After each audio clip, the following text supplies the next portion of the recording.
pylon over here just to kind of get some more power over here. And this one Void Ray is his only defense right now. He is really hurting very bad, but he does have his probes back up. He has about 11 probes, and he has this one Zealot and one Void Ray. Although my forces are getting ready to push in, I'm coming in with 4 Speedlings and 5 Hydralisks, so that is well within my bounds to where I can take him out really easily. Here come my attack force over here, and he knows that he is pretty much beat. I'm just going to send my Zerglings in over here. I'm going to focus down the Void Ray so I have no more problems with that, with a little bit of micro from my Hydralisk over here just to kind of keep him safe. And he pretty much knows that he's got nothing. He's got nothing left, nothing to, you know, pretty much counter anything that I have right now. And he's going to bow out here. He gives me the GG, and he leaves the game. So let's go ahead and break this down.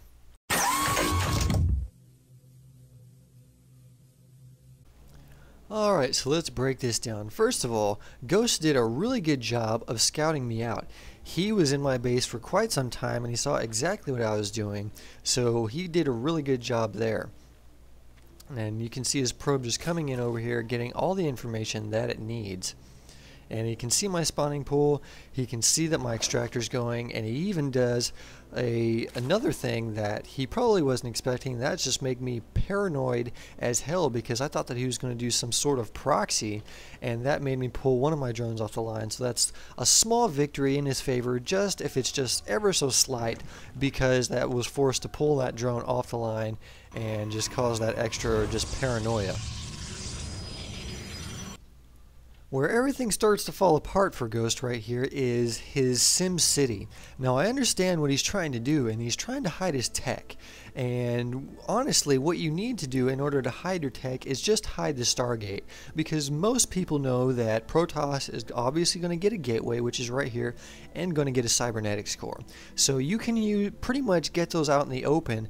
Now if you're going to go something like a 2-gate, then I understand you want to hide that, or you know, hide the fact that you're getting your cybernetics core early, but it's pretty much a given that the Protoss are going to get a cybernetics core right off the bat. And if I don't see another gateway right away, I know that you're going to get a cybernetics core. So what he should have done is actually build a pylon here with his gateway and then put his cybernetics core right here to create a wall, because his Sim City is really what screwed him on this game, because he did really well, although he did Psylock himself a little bit right there, so he was forced to create another pylon.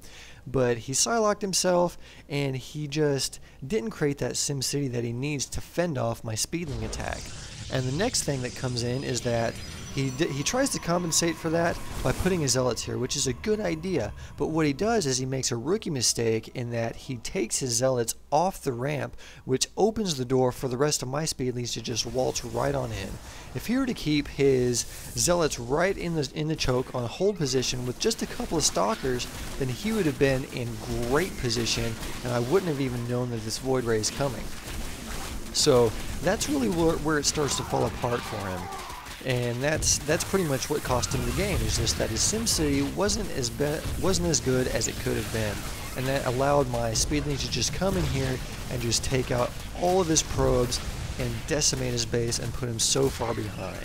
I understand the concept that he was trying to do, but he could have just built a SimCity just a little bit better, and that would have just really put him at a real good advantage, actually, because I wouldn't have been able to go in, and that would have forced me to expand, because to be honest, a Speedling build such as this is really detrimental to Zurich in mid-game, because you don't have this second expansion over here. You don't have any kind of real good economy coming in, so you really sacrifice the economy to go that early Speedling harassment build. So it's kind of a trade-off. It's whether you can get something like this coming in to where it really pays off for you, or they block it completely and you are really behind and you are really screwed and you're forced to catch up. Fortunately for me, it worked out in my favor in this game, because he just didn't get that SimCity there. If he had gotten it, he would have been in much better shape. So that's pretty much the breakdown. Everything else from there is just pretty much catch up for him, and he really knows that he is screwed after these Speedlings come in there and they take out all of his probes and whatnot. But what do you think? What could Ghost have done better to actually get a better foothold in the game and actually probably win it? Would he have done better if he had done his SimCity this way? Leave your comments below and don't forget to subscribe.